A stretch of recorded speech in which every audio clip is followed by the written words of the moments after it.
तराफ्यावरती चढवली जाणार आहे। आपण पाहतो की काही लालबागचा राजा सार्वजनिक गणेशोत्सव मंडळाचे काही प्रमुख मान्यवर आहेत ते या तराफ्यामध्ये आपल्याला थांबलेले पाहायला मिळतात। मंडळाचे अध्यक्ष स्वतः आहेत, त्याचबरोबर काही आमदार सुद्धा या ठिकाणी आलेले आहेत आणि या सगळ्यांकडून आता प्रतीक्षा आहे ती म्हणजे हे जे भरतीचं पाणी आहे ते कधीपर्यंत कमी होतं हे पाहणं आणि ते पाणी कमी झाल्यानंतरच आपण पाहतोय की लालबागच्या राजाची सार्वजनिक गणेशोत्सव मंडळाची जी काही मूर्ती आहे लालबागच्या राजाची ती भर समुद्रामध्ये विसर्जित केली जाईल। मुंबई महानगरपालिकेनं हाय टाईडची काही वेळ सुद्धा निश्चित केलेली होती, मात्र ही हाय टाईडची वेळ जी आहे ती आता सकाळची होती आणि म्हणून हाय टाईडची वेळ असल्यामुळे समुद्राचं पाणी हे किनाऱ्यापर्यंत आलं आणि मूर्ती जी आहे ती पाण्यामध्ये आता अडकून पडलेली आहे। वेगवेगळे प्रयत्न या सगळ्या लोकांच्या माध्यमातून करण्यात आले, मात्र तरी सुद्धा त्याला अपयश आलं। काही लोकांनी मंडळाच्या कार्यकर्त्यांनी मूर्तीला सहज उचलून ती वरपर्यंत शिफ्ट करता येते का याचे देखील प्रयत्न केले, मात्र तरी सुद्धा त्याला म्हणावं तसं यश आलेलं नाही आणि म्हणून वाढतं पाणी पाहता आता हे पाणी कमी होण्याची वाट मंडळाच्या सगळ्या पदाधिकाऱ्यांच्या वतीनं केली जाणार आहे आणि ती वाट पाहिल्यानंतरच मूर्तीला पुन्हा एकदा उचलून या तराफ्यामध्ये उचलून ठेवलं जाईल आणि त्यानंतर तराफा खोल समुद्रामध्ये म्हणजे दरवर्षी जिथे बाप्पाचं विसर्जन होतं त्याच ठिकाणी नेऊन पुन्हा एकदा लालबागच्या राजाचं विसर्जन जे आहे ते केलं जाणार आहे। सकाळी जवळपास 7:45 ते 8च्या दरम्यान लालबागच्या राजा गिरगाव चौपाटीवरती पोहोचलेला होता आणि आता आपण पाहतोय की जवळपास 11:15 वाजलेले आहेत, मात्र तरी सुद्धा विसर्जन झालेलं नाहीये। बाप्पाची आरती सुद्धा करण्यात आलेली नव्हती। सगळे जे काही भाविक आहेत ते बाप्पाच्या आरतीसाठी ते थांबलेले होते। मोठ्या प्रमाणामध्ये हजारोंच्या संख्येनं त्यांनी गर्दी केलेली होती आणि आत्ताची दृश्य आपण पाहतो की थेट TV9च्या कॅमेऱ्यामध्ये हे एक्सक्लुझिव्ह दृश्य आपल्याला पाहायला मिळत आहेत, ज्यामध्ये लालबागचा राजा हा कमरेभर पाण्यामध्ये थांबलेला आहे। मात्र तराफ्यावरती त्याला चढवण्यामध्ये ज्या असंख्य अडचणीत आलेल्या होत्या त्यामुळे मूर्तीला इथेच ठेवण्यात आलेला आहे।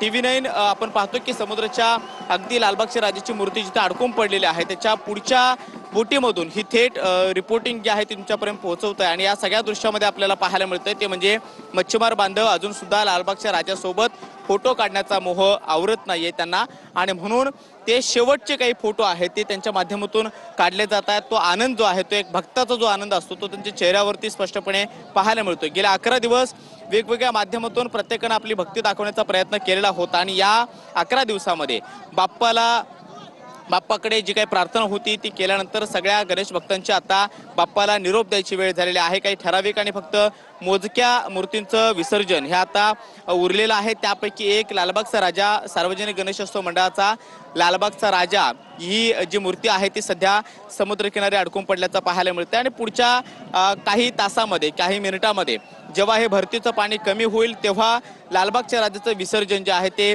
केलं जाणार आहे। मात्र सध्या तरी विसर्जन करण्यासाठी तराफ्यावरती मूर्तीला चढवण्याची परिस्थिती नाहीये आणि म्हणून लालबागच्या राजाचे जे काही मंडळाचे पदाधिकारी आहेत कार्यकर्ते आहेत ते सध्या वेटिंगवरती आहेत। तराफा बाजूला तयार ठेवण्यात आलाय, मात्र तराफ्यावरती मूर्ती चढवणं सध्या शक्य नसल्यामुळे पाणी कधीपर्यंत कमी होतं याची वाट सगळ्या पदाधिकाऱ्यांकडून आणि कार्यकर्त्यांकडून लालबागच्या पाहिली जाते। मात्र बहुसंख्य मच्छीमार बांधव आणि जे भक्तगण आहेत ते मूर्तीसोबत फोटो सेशनचा आनंद जे आहे तो लुटताना पाहायला मिळतात। कमरेभर पाण्यामध्ये लालबागचा राजा सध्या आहे आणि या राजासोबत फोटो काढण्याचा मोह अद्याप तरी या भक्तांना आवरत नाहीये।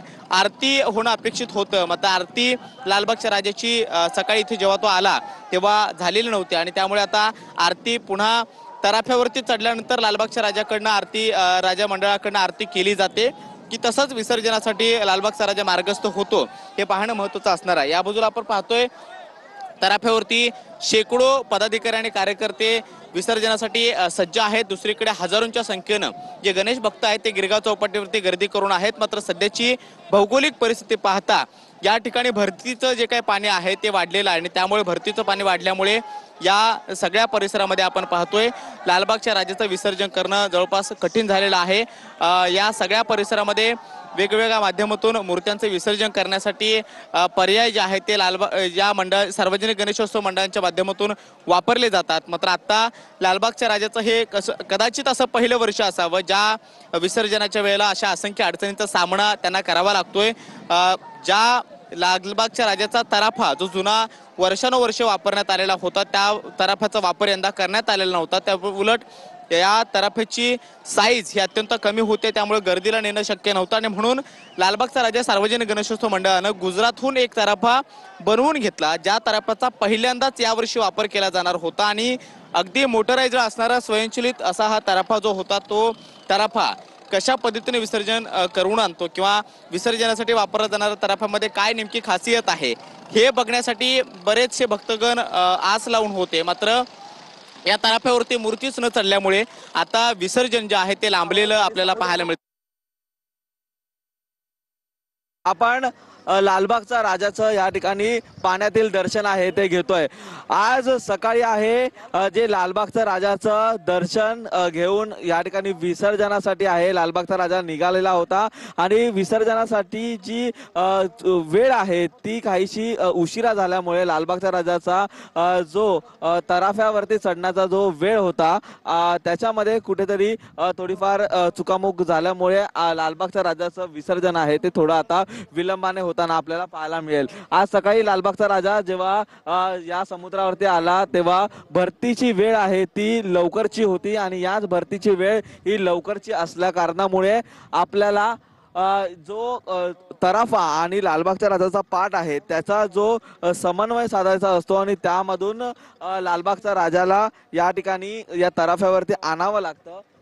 ती वेळ मात्र या ठिकाणी चुकली आणि त्यामुळे लालबागच्या राजाचं जे आता विसर्जन आहे ते काही विलंबाने होताना आपल्याला पाहायला मिळेल. आज सकाळपासूनच मोठ्या संख्येने कोळी बांधव आहेत ते समुद्रामध्ये आपल्या नौका घेऊन या ठिकाणी उपस्थित होते. लालबागच्या राजाला या ठिकाणी शेवटची मानवंदना देऊन त्याचं विसर्जन देखील आहे ते करण्यात येणार होतं. परंतु आता आपण पाहतोय तर आता देखील मोठ्या संख्येने भाविक आहेत ते या समुद्रकिनारी आहेत ते असल्याचं पाहायला मिळत आहे. तर दुसरीकडे या ठिकाणी हा जो तराफा आहे तो देखील आपल्याला उजवीकडे सध्या तरी पाहायला मिळतोय. आता अहोटीची वेळ येईपर्यंत या ठिकाणी कुठलाही पर्याय नसल्याचं या ठिकाणी केलं जाणार असल्याची माहिती सध्या तरी मिळते आहे.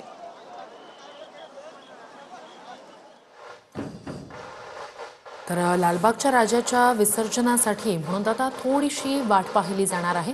सध्या समुद्रात भरती आहे. ओहोटी सुरू झाल्यानंतर मग पुन्हा एकदा लालबागच्या राजाच्या मूर्तीला तराफ्यावर चढवण्याचे प्रयत्न केले जाणार आहे. तराफ्यावर विराजमान करण्याचे प्रयत्न केले जाणार आहे. तर लालबागच्या राजाच्या विसर्जनासाठी म्हणून यंदा जो मोटराईज तराफा बनवण्यात आलेला होता त्यावर या मूर्तीला विराजमान करणं कठीण गेलं.